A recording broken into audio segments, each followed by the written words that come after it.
នៅគេតាមតន់ហើយគួរតែធ្វើយ៉ាងម៉េចទៅគេតន់នឹងភ្នែកហើយឃើញដែរទេ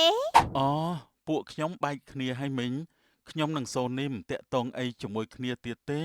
មីងកំសួរអញ្ចឹងទៀតអីខ្លាចប៉ះពាល់ដល់សង្សារថ្មីរបស់នាង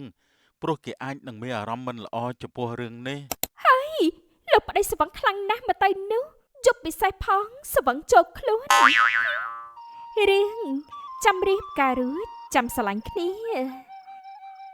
នៅចំការជ័យខណៈដែលមេកំពុងតែរកកលចង់ភ្លៀងទៅហើយនារីម្នាក់កាន់កំបិតកាប់ជ័យទាំងស្ទងនៅឡើយនោះទេ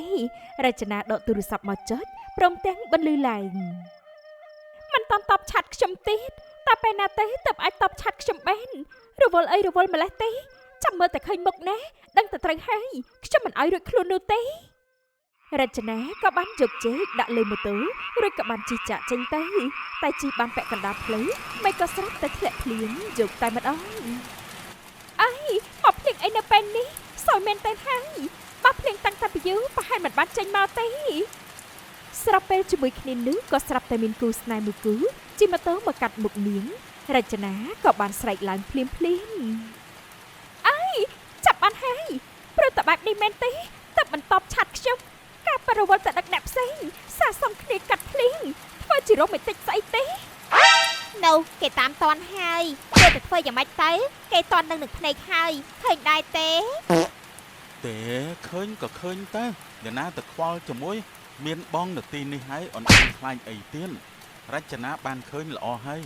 បងចង់បញ្ជាក់ឲ្យអូនដឹងដូចគ្នាថាបងមានអ្នកផ្សេងហើយអូនគួរតែដឹងផងណា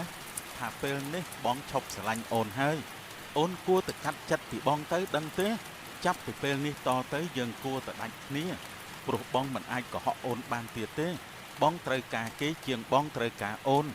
នគួរតែយល់ហើយថាបងពិតជាមិនអាចបែងចែកពេលវេលាឲ្យមនុស្សពីរនាក់បាននោះទេពិតជាល្អណាស់ដែលបានប្រាប់ខ្ញុំពីការពិតនោះខ្ញុំក៏មិនចង់រវល់ជាមួយមនុស្សធន់នេះទៀតដែរតែជាមួយគ្នាដល់ឋាននរកទៅចោះកុំធ្វើឲ្យខ្ញុំខាត់ពេលទៀតអីបាទអរគុណដែលព្រមដោះលែងបងយ៉ាងងាយដោយមិនចាំបាច់បងរកពីអីច្រើនយកមកដោះសារនោះទេលាសិនហើយថាចាប់ហើយកុសលក៏បានចាក់ចេញទៅភ្លាម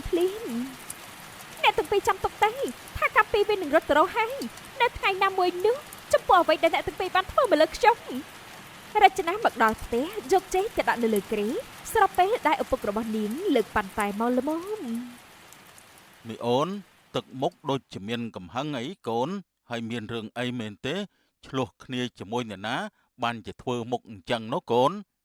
ខ្ញុំមិនបាច់ឆ្លោះគ្នាជាមួយអ្នកណាទេប៉ុកគឺចាប់បានគេក្បត់ចិត្តខ្ញុំធ្វើឲ្យខ្ញុំក្តៅចិត្តបន្តិចដែរបើគេក្បត់ទៅហើយដោះលែងគេទៅកូនយើងជាមនុស្សស្មោះត្រង់យើងមិនបានបាត់បង់ទេតែគេទៅវិញតើដែលជាអ្នកត្រូវបាត់បង់កូនគ្រាន់តែឃើញការពិតថាគេក្បត់ជាមួយកូនមិនបានស្មោះត្រង់ជាមួយកូននោះទេហេតុដូច្នេះហើយកូនគួរតែភ្លឺភ្នែកថារឿងខ្លះគឺជាការភូតកុហកពេលការពិតលាតត្រដាងគឺយើងនឹងខកចិត្តពិតមែនតែមិនមែនរហូតនោះទេណាកូនគ្រាន់តែបាត់បង់មនុស្សក្បត់ដែលយើងសល់ភាពសន្តិភាពនៅក្នុងចិត្តយើងបណ្ដោយឲ្យគេទៅចោះបើគេចេះស្មោះត្រង់គេខ្លាចបាត់បង់កូនគេមិនមែនធ្វើរឿងដែលបាត់បង់កូនបដ ாய் កូនត្រូវខូចចិត្តនោះទេចេះខ្ញុំយល់ហើយពកខ្ញុំគ្រាន់តែឈឺចិត្តដែលបណ្ដាលឲ្យគេកុហកបានគេក្បត់ទៅហើយតែមិនក៏ខ្ញុំនេះបែរជាមានអារម្មណ៍ថាកណ្ដៃយ៉ាងនេះតើគេអ្នកក្បត់នោះនឹងមានអារម្មណ៍យ៉ាងណាដែរទេគេដែលចេះខូចចិត្តលះហេវក្នុងទ្រង់ដែរទេកូនស្រីព្រោះតែយើងជាមនុស្សម្នាក់ដែលរំពឹងខ្លាំងពេករំពឹងថាគេនឹងស្មោះត្រង់ជាមួយយើងរំពឹងថាគេអាចនឹងមិនក្បត់ចិត្តយើងទេព្រោះតែការរំពឹងទាំងអស់នេះហើយទើបបណ្ដាលឲ្យចិត្តកូនឈឺចាប់បែបនេះបើយើងមិនរំពឹងអ្វីមួយពីនរណាគេទេយើងក៏មិនមកកើតទុកទាំងដែលគេជាអ្នកសាងហើយយើងនេះជាអ្នកវេទនាកូនកុំទៅខ្វល់ខ្វាយទៀតអីព្រោះគេមិនអោយតម្លៃយើងទេបើគេអោយតម្លៃមកលើយើងគេមិនក្បត់យើងទេបើគេក្បត់ហើយយើងគួរតែកាត់ចិត្តព្រោះរឿងល្អនឹងចូលមកក្នុងជីវិតយើងបន្ទាប់ពីរឿងអាក្រក់ទាំងនោះចាប់ពកទៅបន្ទប់កូនបានហើយចេះរចនាចូលទៅក្នុងបន្ទប់ស្របពេលជាមួយគ្នានោះ មានអ្នកមករកឪពុកនាងដល់ក្នុងផ្ទះទាំងមេកំពុងភ្លៀងតែម្ដង ពូម៉ែប្រើឲ្យខ្ញុំយករបស់មកឲ្យពូហើយជារបស់អីទៅក្មួយបានជាយកមកទាំងមេឃភ្លៀងខ្លាំងដូចនេះណូម៉ែខ្ញុំក៏ធ្វើនំបញ្ចុកហើយគាត់ឲ្យខ្ញុំយកមកឲ្យពូភ្លាមបានជាខ្ញុំយកមកឲ្យទាំងភ្លៀងអញ្ចឹងណាពូផ្ដាំតម៉ែឯងផងថាពូអរគុណណាស់ខំយកមកឲ្យពូទាំងមិនគិតពីខ្លួនឯងត្រូវសើមសោះខ្ញុំចង់ឲ្យពូពិសាតនៅក្តៅទៅខ្ញុំបញ្ញាប់យកមកខ្ញុំលាទៅវិញហើយពូទៅចោះក្មួយ សូវីតបានចាក់ចេញពីផ្ទះរបស់ពូចោមភ្លាមតែម្ដង ចិត្តបានផន់គេណោះទាំងម្ដាយទាំងកូនឲ្យតែមានអីយកមកឲ្យយើងរហូត សូវីតមកដល់ផ្ទះវិញរត់ចូលទៅក្នុងផ្ទះយ៉ាងលឿនស្របពេលដែលប្អូនប្រុសរបស់គេក៏រត់តាមគេដូចគ្នា បងប្រុសហើយប្រញាប់ទៅណាឃើញមុខខ្ញុំរត់តែម្ដងណោះខ្លាចខ្ញុំសុំលុយទៀតមែនទេបានជារត់លឿនដល់ថ្នាក់នេះឯងមកផ្ទះធ្វើអីទៀតហើយក្នុងមួយខែបំរុងមកផ្ទះប្រមាណដងដែរប្អូនបងប្រុសខ្ញុំគ្រាន់តែមកលេងផ្ទះមិនបានទេអីក្រែងផ្ទះនេះជាផ្ទះពុកម៉ែតើរឿងអីដែលថាខ្ញុំអាចមកលេងផ្ទះបាននោះបងប្រុសចង់ទុកផ្ទះពុកម៉ែនៅតែម្នាក់ឯងមែនទេខ្ញុំក៏ជាកូនម្នាក់របស់ពុកម៉ែដែរបងប្រុសឃើញមុខខ្ញុំរត់រហូតតើមានបញ្ហាអីមែនខ្ញុំទៅរៀននៅទីក្រុងខ្ញុំឆ្លៀតពេលអាចរកលុយដោយខ្លួនឯងបានបន្តិចបន្តួចដែរតាមិនសុំបងឯងរហូតនោះទេតលតែពេលណាអត់ខ្លាំងទៅខ្ញុំសុំបងតែឯងនៅតែសុំយើងដដែលចូលទៅរកម៉ែទៅកុំនិយាយជាមួយយើងទៀតបងប្រុសពិតជាយ៉ាប់មែនឃើញមុខប្អូនធ្វើមើលតែឃើញអីផ្សេងអញ្ចឹងយូរទៅជាខ្លាចប្អូនខ្លួនឯងបានហើយទៅឆាប់ទៅរកម៉ែទៅបាទខ្ញុំទៅរកម៉ែហើយអញ្ចឹង ប្អូនប្រុសក៏បានទៅរកម្ដាយនៅឯផ្ទះបាយតែម្ដង ម៉ែខ្ញុំមកលេង កូនប្រុសម្ដាយកូនមកលេងស្រុកទៀតហើយមួយខែមកប្រមាណដងទៅកូនប្រុស ម៉ែនិយាយដូចបងប្រុសដែរហើយកុំនិយាយអញ្ចឹងមើលម៉ែខ្ញុំមកលេងព្រោះតែនឹកមិនបានចង់មករំខានម៉ែទេ បើមកលេងព្រោះនឹកនោះមិនអីទេកូនប្រុសកុំឲ្យតែមករោអីផ្សេងនោះទៅជារឿងដែលត្រូវឲ្យគិតណា ម៉ែកុំតន់គិតអញ្ចឹងមើលបើសិនជាមានអីខ្ញុំនឹងពិភាក្សាជាមួយម៉ែនិងបងប្រុស ម៉ែធ្វើនំបញ្ចុកចាំម៉ែដាក់ឲ្យហូបចោះ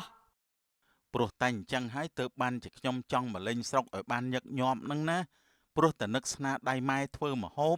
គ្មាននរណាធ្វើម្ហូបត្រូវមាត់កូនដូចជាអ្នកម្ដាយទៀតនោះទេ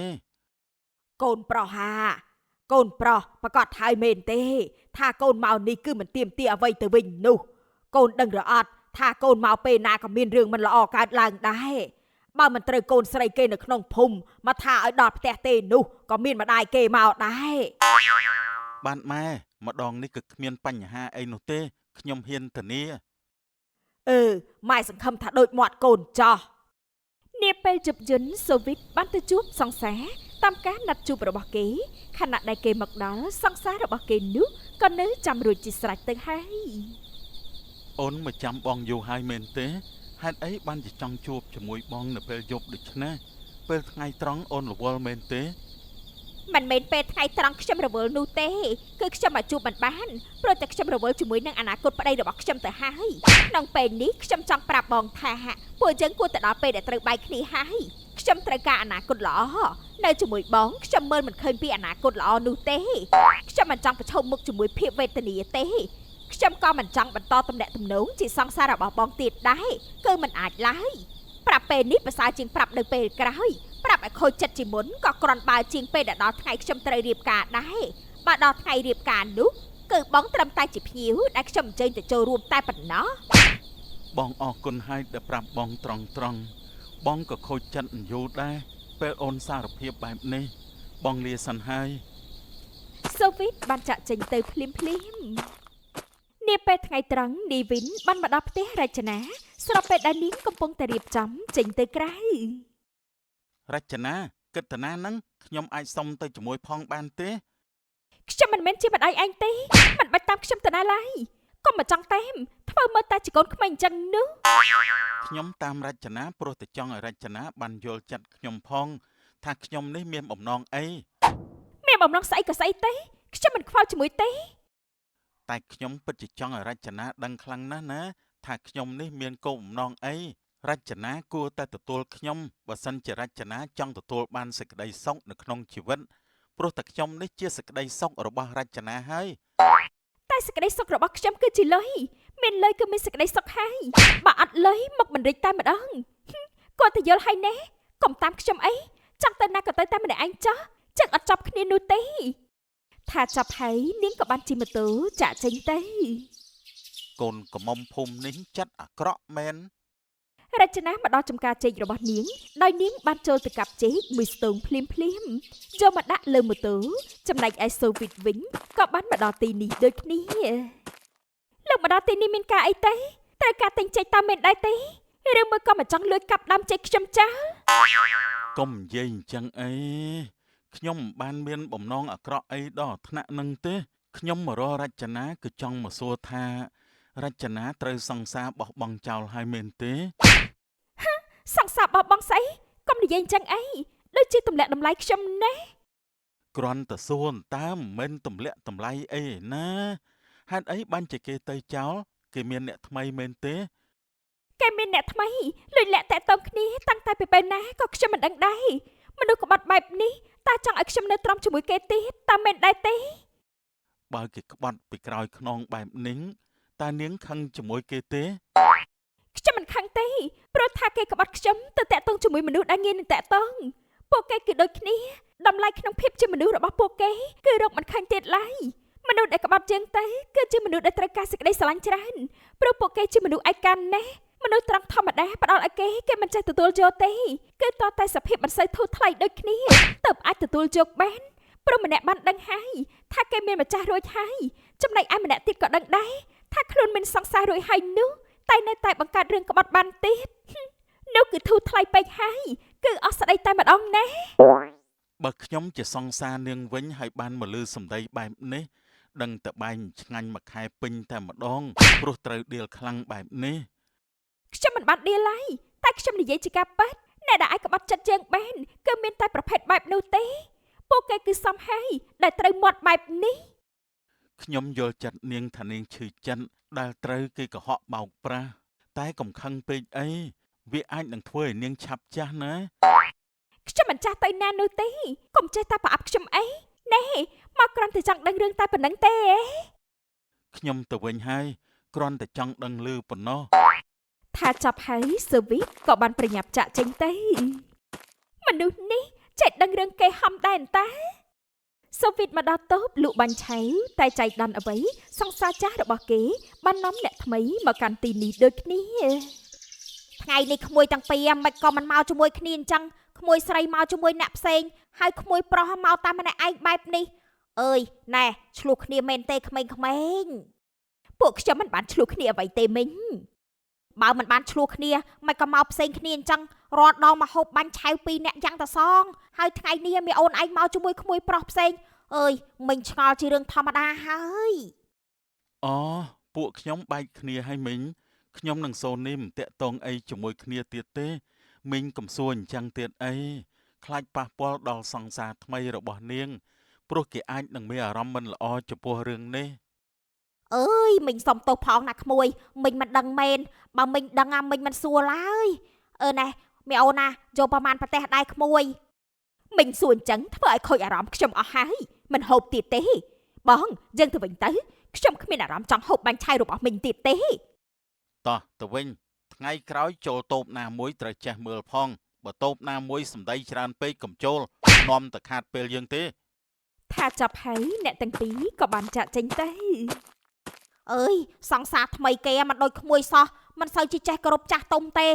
អើយមិនគួរណាបែកគ្នាជាមួយក្មួយសោះហើយទៅយកម្នាក់នឹងអើយពិតជាស្ដាយជំនួសតែម្ដង នោះជាការសម្រេចចិត្តរបស់គេតើមីងខ្ញុំអាចហាមឃាត់បានទេមីងកុំទៅខ្វល់រឿងរបស់គេអី មិញមិនខ្វល់ក៏បានដែរណែក្មួយយកបាញ់ឆៅប្រមាណប្រទេសដែរ ខ្ញុំយក3បន្ទះមីងយកទៅផ្ទះ ចាំមិញរៀបចំឲ្យក្មួយណារងចាំបន្តិចទៅក្មួយ បាទមីង សូវៀតបានបាញ់ឆៅរួចគេក៏បានចាក់ចេញពីតូបមីងឆុយធ្វើដំណើរតាមផ្លូវហើយពេលនោះសង្សារចាស់របស់គេក៏បានមកស្ទាក់ផ្លូវតែម្ដងឆាប់សិនណាបងមុននេះមាននិយាយអីខ្លះប្រាប់ទៅមីងលក់បាញ់ឆៅដែរទេព្រោះបងដឹងស្រាប់ហើយថាមនុស្សចាស់នៅទីនេះចូលចិត្តណាស់និយាយបំភ្លើទាំងដែលមិនដឹងរឿងអ្វីច្បាស់ផងនោះបងមិនបាននិយាយអីប្រាប់គាត់ទេអូនកុំភ័យអីពួកយើងបែកគ្នាហើយបដ ாய் ឲ្យវាចប់ត្រឹមនេះចុះបងមិននិយាយអីហើយអូនក៏មិននិយាយអីដែលចាញ់រៀងខ្លួនគឺចប់កុំល្អោកល្អឿនជាមួយគ្នាអី បើបងនិយាយអញ្ចឹងគឺខ្ញុំទុកចិត្តលើបងហើយក៏ជឿថាបងនឹងមិននិយាយអ្វីពីខ្ញុំនោះទេទៅសិនហើយណាចាសូនីក៏បានចាក់ចេញទៅភ្លាមចេះខ្លាចខ្ញុំនិយាយមិនល្អដែរមែនទេហត់ម្លេះនេះវិញដែលប្រាប់ថាម្ដាយមកលេងស្រុកប៉ុន្តែមិនដែលនៅផ្ទះនោះទេគិតតែពីដើរលេងផ្ទះអ្នកដទៃចំណែកមីងរឿនបោះសម្រាមបណ្ដើរអ៊ូបណ្ដើហើយមកលេងម៉ែស្អីវាបើគិតតែដើរផ្ទះអ្នកដទៃអញ្ចឹងនោះកូនពៅអើយមិនដឹងថាថ្មើរនេះទៅញ៉ែកូនកំមុំអ្នកណាឡើយកូនប្រុសខ្ញុំមកមិនដែលចំណេញយ៉ាងម៉េចទេខណៈពេលនោះក៏ស្រាប់តែមានអ្នកនាំកូនប្រុសរបស់មីងរឿនមកដល់ផ្ទះព្រមទាំងញ៉ឹងត្រចៀកគេទៀតផងអាយុពូលេងខ្ញុំមើកុំមូលតិចខ្ញុំបែបនេះខ្ញុំឈឺណាស់មកដល់លើផ្ទះខ្ញុំហើយតើពូគិតចង់ធ្វើអីមកលើខ្ញុំទៀតមិនចេះក្រែងចិត្តម្ដាយខ្ញុំខ្លះទេអីពូយើងមកប្រាប់ម្ដាយឯងដោយផ្ទាល់មាត់ថាកូនប្រុសរបស់គាត់គឺជាមនុស្សបែបណាខ្ញុំជាកូនល្អរបស់ម៉ែខ្ញុំនឹងហើយពូមិនចាំបាច់ជួយបញ្ជាក់ក៏ម៉ែខ្ញុំអាចដឹងពីរឿងនឹងបានដែរកូនល្អស្អីទៅខលខូចណាស់ឯងនេះអ្នកអើយកូនរបស់អ្នកមិនបានកែប្រែទេគេតញ៉ែកូនកំមុំខ្ញុំដល់មុខកម្មចណ្ដើតែម្ដងខលសម្បើមណាស់ហើយអាកូននេះប៉ាត់ជាមិនចេះកែនោះទេមកស្រុកពេលណាក៏មានរឿងនេះដែរណែលបងអើយឲ្យខ្ញុំសុំទោសជំនួសកូនប្រុសខ្ញុំផងណាបដៅច្រើនដងហើយប៉ុន្តែនៅតែបែបនេះទៀតលបងអើយហើយខ្ញុំមិនដឹងថាត្រូវធ្វើបែបណាចំពោះកូនប្រុសខ្ញុំម្នាក់នេះទេហើយកូនបងមិនដែរអញ្ចឹងទេតែកូនពៅនេះវិញណាគឺពិបាកនឹងបដៅតែម្ដងម៉ែខ្ញុំមិនពិបាកបដៅឯណាគ្រាន់តែបដៅមិនត្រូវចំណុចរបស់ខ្ញុំឆ្លៀតតមាត់ជាមួយម្ដាយទៀតអាក្មេងក្បាលខូចម្នាក់នេះបើជាកូនយើងវិញដឹងតែត្រូវមិនខានទេអ្នកគួរតែបដៅឯណាណីទៅចាអរគុណណាស់លោកបងខ្ញុំនឹងបដៅឲ្យដឹងដៃខ្ញុំគិតថាលាអ្នកសិនហើយយកកូនប្រុសមកឲ្យអ្នកបដៅខ្ញុំនេះក៏សឹងតែភ្លេចការងារដែលខ្លួនឯងត្រូវធ្វើអស់ហើយចាលាហើយលោកបងហើយអាកូនជើងល្អនេះឯងសន្យាជាមួយម៉ែហើយថាមកនេះមិនធ្វើអីផ្ដេសផ្ដាស់ទេតែឥឡូវនេះស្អីឯងទៅញ៉ែកូនកំមុំគេដល់កម្មចដាគេតែម្ដងណោះចង់ត្រឹងកត់អស់មែនទេកូនប្រុសសម្លាញ់ម្ដាយម៉ែខ្ញុំធំហើយកុំវាយខ្ញុំទៀតអីខ្ញុំក៏ចេះខ្មាស់គេដែរណាម៉ែបើចេះខ្មាស់អ្នកភូមិណាចោះហេតុអីក៏កូនឯងធ្វើបែបនេះធ្វើអីមិនចេះគិតសោះមិនបានជាតញ៉ែកូនស្រីគេតញ៉ែដល់ផ្ទះឪគេអញ្ចឹងឲ្យឪគេញ៉ឹងទៅជាមកដល់ផ្ទះវិញហាហើយបើចេះខ្មាស់គេណាមិនមែនឲ្យឪគេញ៉ឹងទៅជាតាំងតែពីផ្ទះគេឆ្លងកាត់ផ្ទះនីមួយអញ្ចឹងនោះទេខ្ញុំតដៃដែរតាតែពដូនគាត់ខ្លាំងពេកបដៅខ្ញុំតល់តែមកដល់ផ្ទះវិញអញ្ចឹងនោះក៏មិនមែនមកពីកំហុសខ្ញុំដែរកូនកំមុំគាត់ស្អាតខ្ញុំឃើញហើយពិបាកទប់ចិត្តពេកគឺមានតែតញ៉ែដល់មុខចដាតែម្ដងទៅ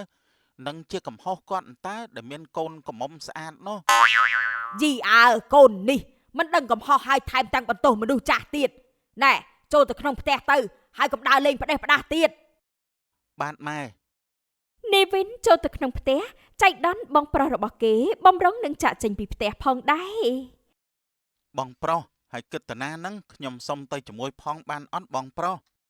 ទៅដេកនៅក្នុងបន្ទប់ឯងទៅកុំចង់ដើរតាមយើងអីឯងនាំរឿងឲ្យម៉ែទៀតហើយមកលេងផ្ទះឬក៏មកបង្ករឿងបងប្រុសកំតាន់អាលបន្ទោសខ្ញុំមើលខ្ញុំមិនចង់ធ្វើបែបហ្នឹងទេព្រោះតែកូនកំមុំនៅក្នុងភូមិយើងស្អាតពេកខ្ញុំទប់ចិត្តមិនញ៉ែមិនបានទេខ្ញុំលើតែបងប្រុសបែកគ្នាជាមួយសង្សារបងហើយចង់អ្នកណាគេសុំបែកមុនរឿងនេះមិនមែនជារឿងរបស់ឯងទេចង់ដឹងធ្វើអីយើងទៅក្រៅសិនហើយ សូវីតចាក់ចេញពីផ្ទះរបស់គេបានមកជួបជាមួយនឹងរចនាតាមការណាត់ជួបនៅក្នុងហាងកាហ្វេរចនាសុំទោសផងណាដែលឲ្យរងចាំយូរណាត់ខ្ញុំមកភ្លាមពេកខ្ញុំប្រញាប់ធ្វើអីមិនទាន់ទេខ្ញុំណាត់មកជួបនេះគ្រាន់តែចង់សួរធម្មតានោះទេសួរពីរឿងអីមិនប្រាប់នៅក្នុងឆាតឲ្យអស់តែម្ដងទៅចាំបាច់អីទាល់តែមកដល់ទីនេះតើវាពិសេសខ្លាំងណាស់មែនទេព្រមធ្វើជាសង្សារខ្ញុំដែរទេរចនាមកសួរស្អីអញ្ចឹងនោះនាងជាមនុស្សស្អីហ៎គួរតែຕົកពាក្យនេះឲ្យខ្ញុំជាអ្នកសួរវិញមិនមែនជានាងទេខ្ញុំធ្វើចិត្តមិនទាន់បានពីអ្នកចាស់ផងចង់ឲ្យខ្ញុំមានសង្សារថ្មីងាយគឺមិនកើតទេមិនដែលលើពាក្យគេនិយាយទេអីបើចាស់មិនទៅថ្មីក៏មិនមកដូចគ្នារបួសចាស់ឈឺត្រូវទៅយកអ្នកថ្មីមកហៀលទៅឆាប់បាត់ខ្ញុំមិនមែនជាមនុស្សដែលងាយនឹងធ្វើចិត្តបាននោះទេខ្ញុំសុំពេលគិតសិនខ្លួនជាមនុស្សប្រុសសោះគិតគូរច្រើនណាស់កំឡុងពេលដែលពួកគេកំពុងតែជជែកគ្នានោះសូនីបានមកអញ្ជើញធៀបការអ្នកលក់កាហ្វេតែចៃដន្យនោះបានឃើញសូវីតនាងក៏បានពោលឡើង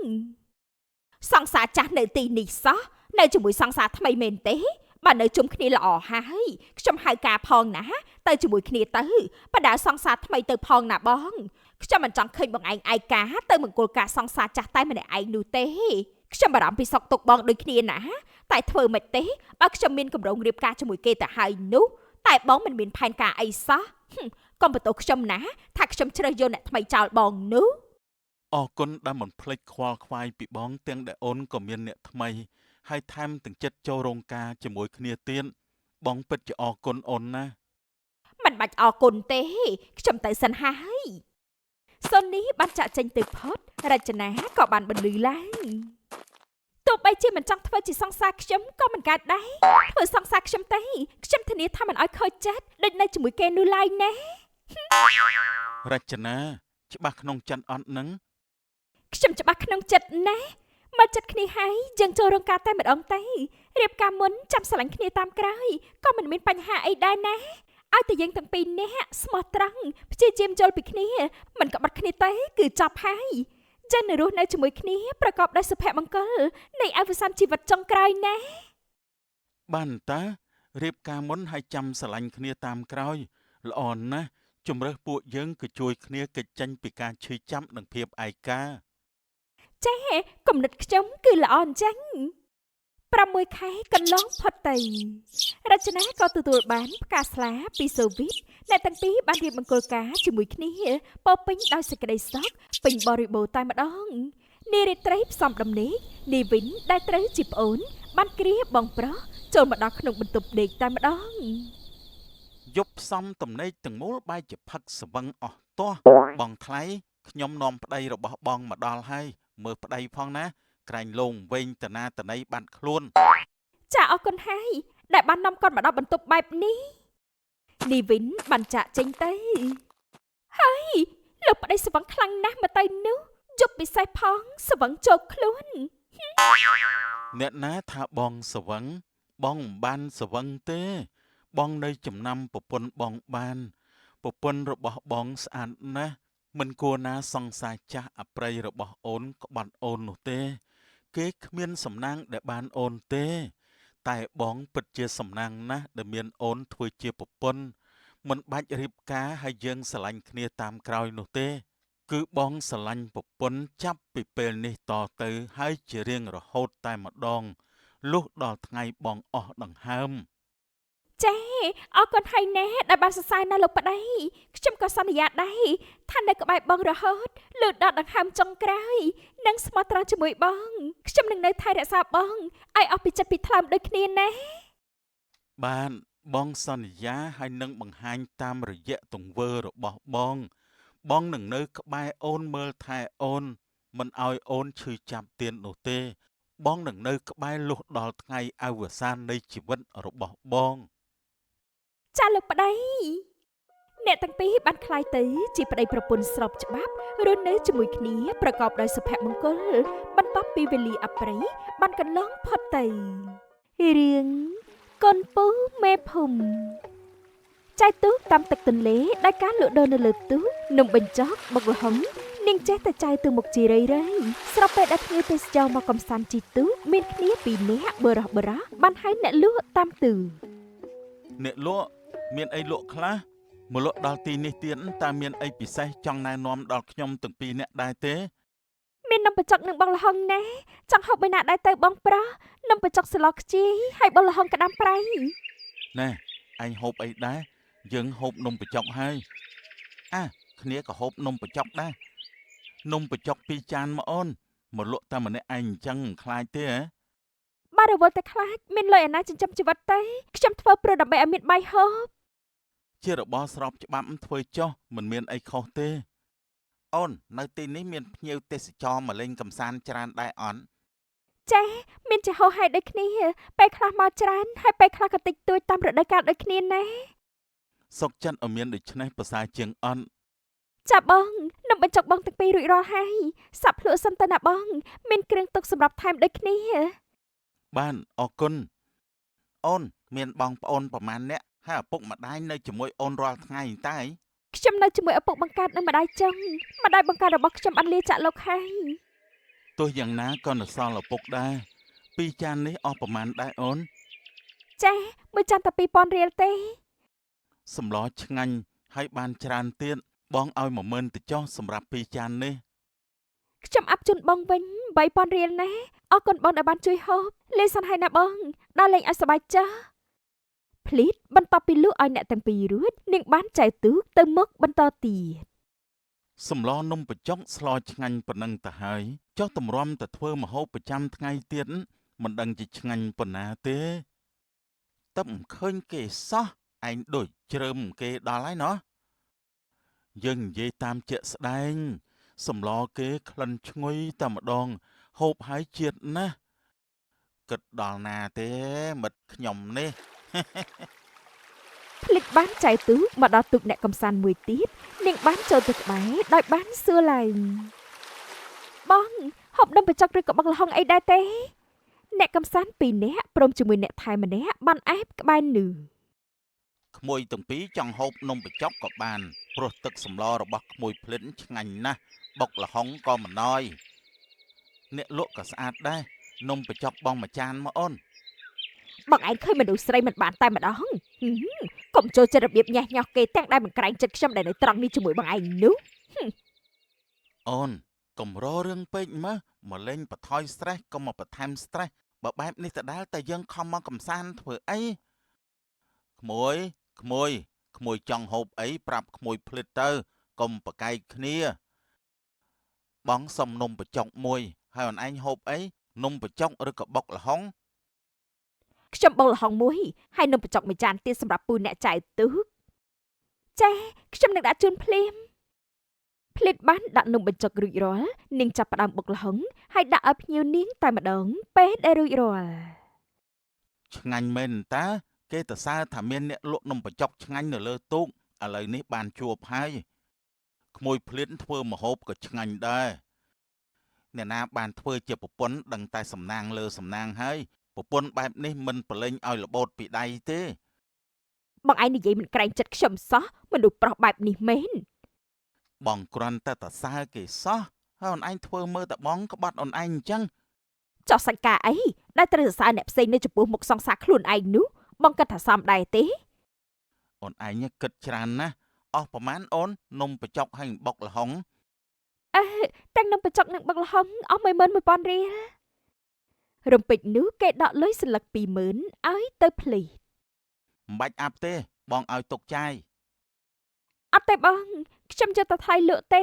ហត់ណែអាប់ជូនបងវិញ4000រៀលណាខ្ញុំលាបងសិនហើយភ្លេចចៅទូកចេញទៅផុតច័ន្ទរីក៏បានបន្លឺឡើងបងតើពេលណាទៅឈប់ធ្វើនិស្ស័យបែបនេះសរសើរអ្នកផ្សេងនៅចំពោះមុខសង្សារមិនចេះរឯងខ្ញុំទេអីធ្វើបែបនេះដើម្បីអីទៅ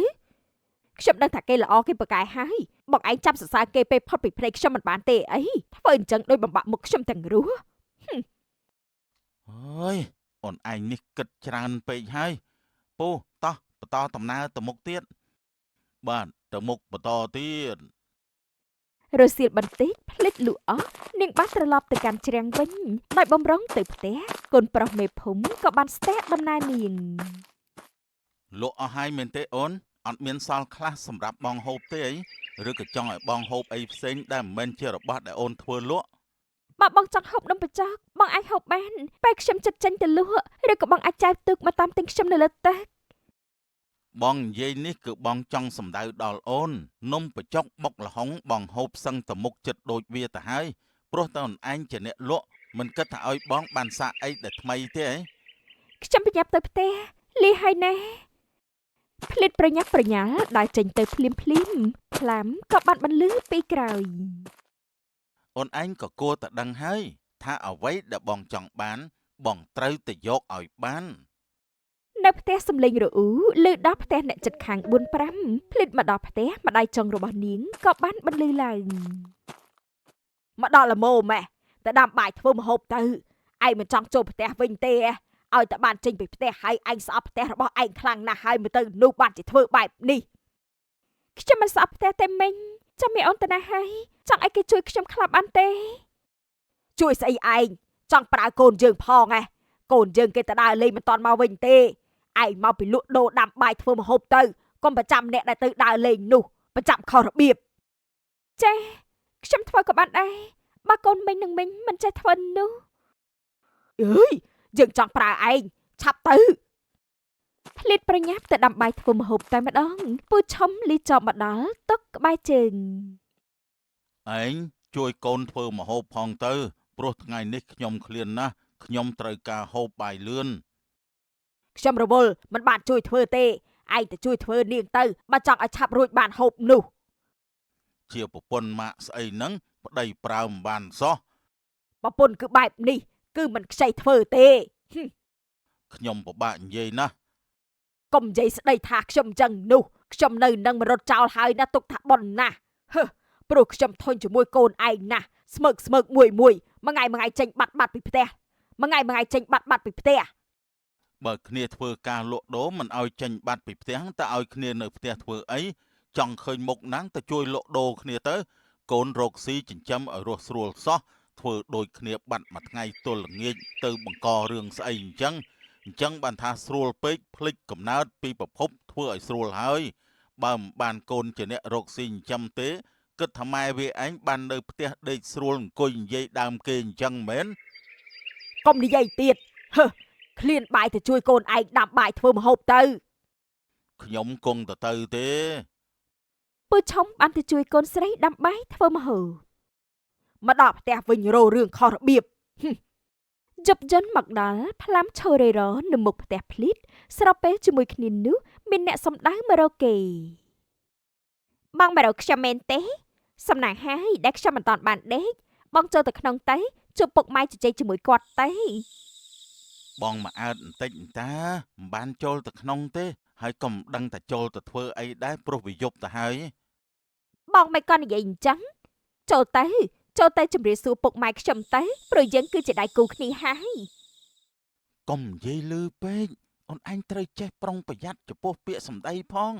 អ្នកដទៃគេលឺគេយល់ខុសមកលើយើងណា មិនដឹងជាយល់អីផងព្រោះពួកយើងគឺប៉ិតមែនជាមួយគ្នានោះអី ចូលទៅក្នុងវិញទៅបងទៅផ្ទះហើយដេកលក់សុបិនល្អណាអូន អូយចាផ្លាំចាក់ចេញពីនាងយ៉ាងលឿនតើបនាងចូលទៅក្នុងផ្ទះវិញដោយចូលទៅកន្លែងដេកដែលខ្លួនដេកជាមួយបងស្រីនេះការតើបតមកពីណាខ្ញុំមិនបានទៅលួចប្លន់គេទេមិនបាច់សួរដេញដោលទេខ្ញុំចង់ដេកឈប់សួរនាំដេញដោលទៀតទៅបងមិនបានសួរដេញដោលទេបងឃើញថាវាជប់បានជាបងសួរបើគ្មានរឿងអីទេបងដេញហើយដេកទៅកុំខ្វល់ពីខ្ញុំ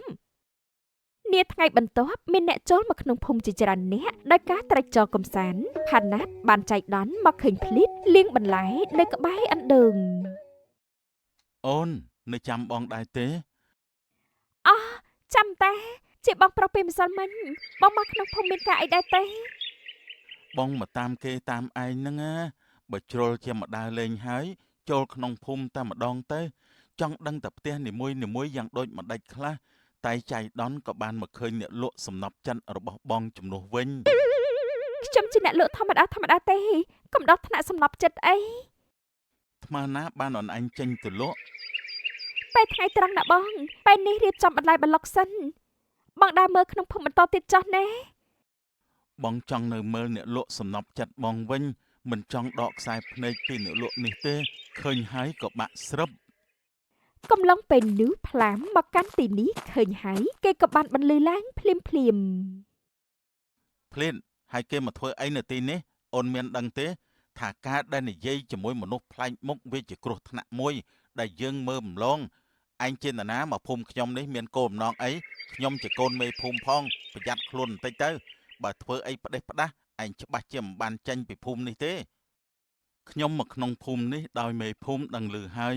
អ្នកផ្សេងទៀតក៏មកជាមួយគ្នាដែរពួកយើងមកកំសាន្តមិនបានមកបង្កចំនួនទេយើងក៏មិនបានមកបង្កចំនួនអីដែរយើងនិយាយប្រាប់ទុកជាមុនទៅហើយតើបើឯងហ៊ានតែក្អកផ្ដេសផ្ដាស់យើងមិនទុកទេ អូយខ្ញុំឈឺកនណាស់អីខ្ញុំក្អកអត់បានទេហ៎កុំចង់មកផ្ចាញ់ផ្ចាលជាមួយខ្ញុំអីណា អាណែបងតាំងពីកំបកាយគ្នាអីខ្ញុំសុំទៅធ្វើការរបស់ខ្ញុំហើយណាកុំធ្វើឲ្យមានរឿងអីស្រដីចាប់នាងក៏បានចាក់ចេញទៅវិញ ប្រយ័ត្នខ្លួនទៅឯងអត់បានធ្វើអីខុសផងខ្ញុំមិនខ្វល់ទេនាំតែ stress អត់អំពើគ្មានប្រយោជន៍ដូចអ្នកនិយាយ ចាប់សម្ដីហើយផាណាត់ក៏បានដើរចេញទៅត្រី នៅយូរបន្តិចទៀតដឹងគ្នាហើយ នាពេលថ្ងៃត្រង់ភ្លីតចេញទូកទៅលក់នំបញ្ចុកបុកល្ហុងរបស់នាងដោយសពដងនាងចែកទូកស្រែកពពីនេះដូចគ្នានំបញ្ចុកសម្លខ្ជីបុកល្ហុងក្តាប់ប្រៃរសជាតិឆ្ងាញ់ចង់ហើយក៏បានមិនហើយក៏បានដែរបងជួយទិញផងណារំពេចនោះទូករបស់នាងស្រាប់តែលិចចូលទៅក្នុងទឹកអីហើយទូករបស់ខ្ញុំលិចហើយមិនចេញមកខ្ញុំពិនិត្យច្បាស់ណាស់ដែលមិនកាត់អ្វីផងហ្នឹងប៉ាថោអីសម្លខ្ញុំអីវ៉ាន់ដែលខ្ញុំលក់ដោណែជួយផងទូករបស់នាងក៏ស្រាប់តែរង្គើបណ្ដាលឲ្យក្រឡាប់ទូកលិចទាំងមនុស្សនិងអីវ៉ាន់ដែលត្រូវលឺខ្ទេចអស់ហើយមិនតាន់បានលក់ស្រួលបត់ផងធ្វើយ៉ាងម៉េចទៅភ្លេចហែលទឹកទៅលើគោកដោយបានកាន់ត្បាល់ដើរទៅផ្ទះវិញតែម្ដងស្របពេលដែលអ្នកសម្លឹងពីចម្ងាយក៏បានបន្លឺឡើង បងឲ្យខ្ញុំធ្វើអញ្ចឹងធ្វើឲ្យភ្លេចខាត់បងលបងបានប្រាក់ហើយត្រូវខ្ទេចទាំងទូកនាងទៀតមើលឃើញហើយអាណិតនាងណាវាជាកំហុសរបស់នាងទេព្រោះតែនាងនិយាយជាមួយនឹងប្រុសផ្សេងដូច្នេះហើយយើងមានតែវិធីនេះទេដើម្បីឲ្យនាងដឹងពីលទ្ធផលដែលនាងអូសកាឡាជាមួយអ្នកផ្សេងមិនគួរឲ្យវាកើតឡើងទៀតទេបងធំអើយបងឯងចាប់អារម្មណ៍គេទៅធ្វើបាបគេធ្វើឲ្យទូកនាងលិចទឹកហើយឲ្យខ្ញុំទៅរុញកលាប់ទូកនាងទៀតអីវ៉ាន់លក់ដូរខាតទាំងស្រុងណាឯងកុំមកចេះធ្វើអ្វីដែលយើងប្រាប់ទៅគ្មានសិទ្ធិមកតវ៉ាទេព្រោះយើងជាម្ចាស់របស់ឯងបាទលោកបងទៅវិញ ភ្លេចមកដល់ផ្ទះវិញកាត់ថ្ងៃត្រង់ឪពុកឃើញហើយក៏បានសួរឡើងភ្លាម កូនឯងកាន់ត្បាល់មកដូចឆ្នាំតែមានរឿងអី មិនគិតទៅលក់ដូរទេអីមកវិញធ្វើស្អីហ្នឹងប៉ោកអីវ៉ាន់របស់ខ្ញុំធ្លាក់ចូលទៅក្នុងទឹកអស់ហើយទូករបស់ខ្ញុំក៏លិចចូលទឹកដែរមិនដឹងថាមានអ្វីកើតឡើងទេវាធ្វើពុតច្បាស់ណាស់មិនដែលនៅសុកខ្លាយទៅជាបែបនេះទេកូនឯងនេះខ្ជិលណាស់វាសក់ចិត្តកំទេចរបស់របរចោលហើយដើរមកប្រាប់យើងថាកើតរឿងដោយនឹកស្មានមិនដល់នេះហើយកូនអកតញ្ញូរបស់ឯងនោះ ពិតជាមានរឿងបែបនេះមែនទេកូន ចាប់ពើខ្ញុំមិនបង្កើតព្រឹត្តិការណ៍ដើម្បីឲ្យខ្លួនខ្ញុំទៅនេះហើយនៅផ្ទះមិនធ្វើអីចាំទៅចៃលុយស្រាប់ហើយស្រែកចេញអ្នករកប្រាក់មកចិញ្ចឹមខ្លួននោះទេកូនឪវាឯងនេះវាកំពុងតែដៀមដាបខ្ញុំហើយឯងស្ដាប់ឮហើយនៅត្រង់ហ្នឹងវាហ៊ានណាស់ ឯងឈប់ស្រែកសិនទៅកូនស្រីខ្ញុំមិនមែនចេះតែភូតភរទេខ្ញុំដឹងចរិតកូនខ្ញុំច្បាស់ណាស់ទៅក្នុងកូនរបស់បាត់មនុស្សនៅយើងអាចរកមកវិញបានទៀតចាត់ទុកថាលៀងជំរះសួយទៅចុះ ជំរះសួយស្អីចោះបានលុយអាណាមកឲ្យខ្ញុំទិញម្ហូបនោះនិយាយអីឲ្យចេះគិតផង ម៉ែវាឯងនេះចាំតែទាលុយរាល់ថ្ងៃ បើចង់បានលុយខ្លាំងណាស់ចេញទៅរកស៊ីម្ដងទៅលុយម៉ែវាឯងគ្មាននរណាគេដដើមចង់បានទេកុំស្រែកទាលុយពីកូនខ្ញុំត្រឹមជាកូនចង់ម៉ែវាឯងប្រឹងទាអីទាយ៉ាងហ្នឹងបើចង់បានទៅរកទៅកុំគិតតែពីទាអត់គិតអីសោះនោះតោះកូនស្រីចូលទៅក្នុងទៅភ្លេតចូលទៅក្នុងបន្ទប់ភ្លេតម្ដាយចុងនាងស្រែកលឺតែម្ដង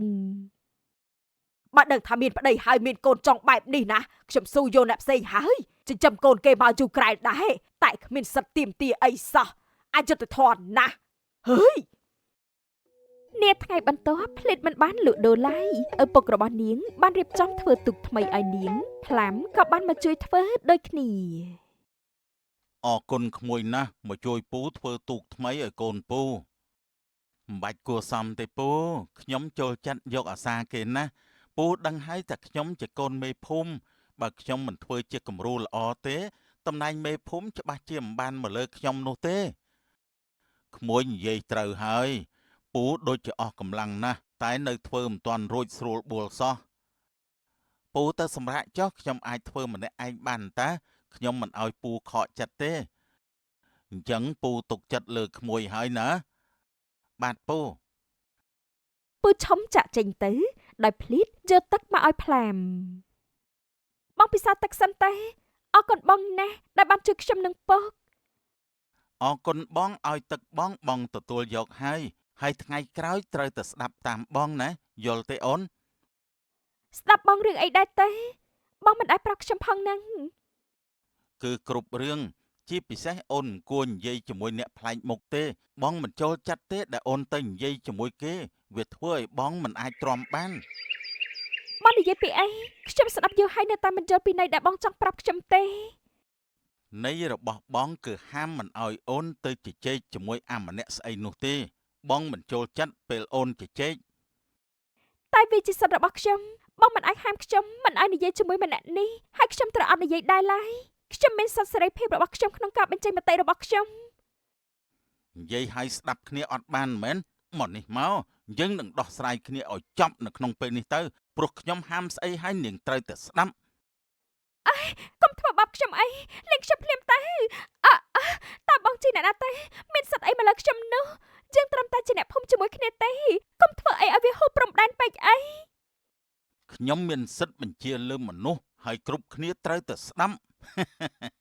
ត្រូវតែស្ដាប់តាមយើងគេបានសើចយ៉ាងខ្លាំងដោយកាន់ពូថៅនៅក្នុងដៃជាឡើងបំរុងមកកាប់លើនាងភ្លេចរត់ចេញពីគេភ្លាមពេលឃើញគេបែរជាលេងគ្រប់គ្រងខ្លួនឯងបានមកវិញភ្លាមឆាប់មកវិញឥឡូវនេះយើងបញ្ជាហើយគេនៅតែស្រែកបញ្ជាពីចម្ងាយខណៈដែលភ្លេចរត់ចូលទៅក្នុងភូមិដោយទៅដល់ផ្ទះមេភូមិពូមេភូមិគាត់របស់ពូដូចខ្មោចចូលអញ្ចឹងពូទៅមើលគាត់ផងតែគាត់ចង់ធ្វើបាបខ្ញុំហើយក៏អាចនឹងធ្វើបាបអ្នកផ្សេងដូចគ្នាតាមសភាពរបស់គាត់ពេលនេះឆាប់ទៅក្មួយពួកយើងមកនេះទៅជាមួយគ្នាពូមេភូមិបាននាំមនុស្ស2នាក់ទៀតទៅជាមួយគាត់លុះមកដល់មាត់ទឹកឃើញកូនប្រុសគាត់កំពុងតែកាប់ទូកដែលធ្វើនោះចោលកូនប្រុសឈប់ទៅកូនយើងទៅផ្ទះយើងវិញខ្ញុំមិនទៅទេខ្ញុំនឹងកំទេចវាចោលកំទេចឲ្យវាខ្ទេចអស់ខ្ទេចឲ្យអស់ទៅពួកអញមិនសមចេញមកជារូបជារាងទេខ្ទេចទៅកូនខ្ញុំតើកម្មអីធ្លាក់មកលើកូនខ្ញុំពីអ្នកឯងចាប់កូនយើងទៅផ្ទះយើងវិញមនុស្សរបស់ពូមេភូមិបានចាប់យកកូនប្រុសគាត់ទៅផ្ទះជាមួយគាត់វិញហើយបានឃុំគេនៅក្នុងបន្ទប់តែម្ដងឲ្យពូសុំទោសផងណាកូនពូមានបញ្ហាផ្លូវចិត្តមិនដូចជាមនុស្សយើងធម្មតាទេអាចនិយាយបានថាសតិកូនប្រុសពូគឺបាត់បង់នៅពេលដែលម្ដាយគេស្លាប់ចោលគេក៏ធ្វើឲ្យគេពេលនេះคล้ายទៅជាបែបនេះពូនឹងសងជំងឺចិត្តក្មួយណាបើក្មួយចង់បានប្រមាណក្មួយប្រាប់ពូមកខ្ញុំមិនចង់បានអ្វីពីពូទេសូមត្រឹមតែពូព្យាបាលគាត់ឲ្យបានជាដូចដើមវិញទៅបើសិនជាគាត់នៅតែបន្តបែបនេះអ្នកភូមិនឹងស្ថិតនៅក្នុងសភាពគ្រោះថ្នាក់មិនខានឡើយពូដឹងពូនឹងកែប្រែស្ថានភាពនេះពូនឹងព្យាបាលកូនពូឲ្យគេត្រឡប់មកដូចដើមវិញអរគុណក្មួយហើយដែលមិនប្រកាន់ទោសអូសដំណើរអ្វីច្រើនមកលើកូនពូចាពូ ខ្ញុំលីហើយភ្លេចចាក់ចេញពីផ្ទះរបស់មេភូមិបន្ទាប់ពីដោះស្រាយរឿងនោះចប់រួចរាល់ពូមេភូមិបានឲ្យមនុស្សមកដល់ផ្ទះអ្នកជំនាញខាងផ្លូវចិត្តមកព្យាបាលកូនប្រុសគាត់ដល់ផ្ទះតែម្ដងព្រោះតែវិបត្តិផ្លូវចិត្តធ្វើឲ្យមនុស្សម្នាក់ផ្លាស់ប្ដូរដូច្នេះសូមកុំមើលស្រាលលើវីអី